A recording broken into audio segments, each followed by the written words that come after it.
ആഘോഷ ദിവസമാണെങ്കിലും സ്ഥാനാർത്ഥികളും വിഷു തിരക്കിലാണ്. വിഷുദിനത്തിൽ NDA സ്ഥാനാർത്ഥി ശോഭാ സുരേന്ദ്രനൊപ്പമാണ് നമ്മളുള്ളത്. വിഷുവായിട്ട് തിരക്കാണെന്ന് തോന്നുന്നല്ലോ രാവിലെ.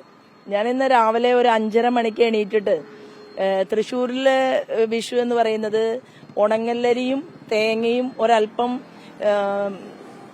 ചെറിയ ജീരകം, ആ ജീരകവും പൊടിച്ച് ചേർത്തിട്ട് അതൊരു കട്ട പോലെ, ചോറും അല്ല കഞ്ഞിയല്ല, ആ പരുവത്തിൽ തയ്യാറാക്കി തൂഷനിലയില് പരത്തി അത് ചൂടാറി മുറിച്ചെടുത്ത് വിഷുക്കട്ട.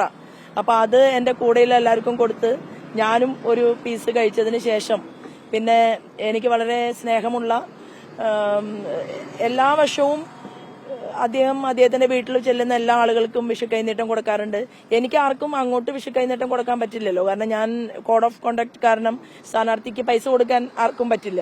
അപ്പൊ അതുകൊണ്ട് ആർക്കും, സാധാരണ എന്റെ കൂടെയുള്ള കുട്ടികൾക്കെല്ലാം എനിക്ക് കൊടുക്കണം എന്നുള്ള താല്പര്യവും ഒക്കെ ഉണ്ടെങ്കിലും അത് സാധിക്കാത്തൊരു സാഹചര്യമാണുള്ളത്. പക്ഷേ ശ്രീമാൻ വെള്ളാപ്പള്ളി നടേശനും അതുപോലെ തന്നെ അദ്ദേഹത്തിന്റെ ഭാര്യ പ്രീതി ചേച്ചിയുമായിട്ട് എനിക്ക് കുറെ കാലത്തെ ബന്ധമുണ്ട്.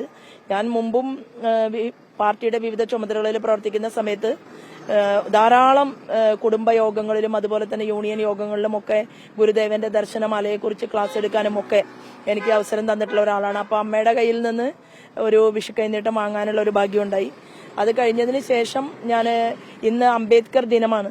അപ്പൊ ഏറ്റവും അടിസ്ഥാന വർഗ്ഗക്കാർക്ക് വേണ്ടി ഏറ്റവും വലിയ പോരാട്ടം നടത്തിയിട്ടുള്ള നമ്മുടെ രാജ്യത്തിന്റെ ഭരണഘടനാ ശില്പി അദ്ദേഹത്തിന്റെ ഓർമ്മയുമായി ബന്ധപ്പെട്ടുകൊണ്ട് ഹരിപ്പാടിൽ വിപുലമായിട്ടുള്ള ഒരു പരിപാടി നടക്കുകയാണ്. അപ്പൊ അവിടേക്കാണ് ഇപ്പൊ പോയിക്കൊണ്ടിരിക്കുന്നത്. ഇത്രയാണ് എന്റെ വിഷു എത്തി നിൽക്കുന്നത്. സദ്യ ഉണ്ടോ?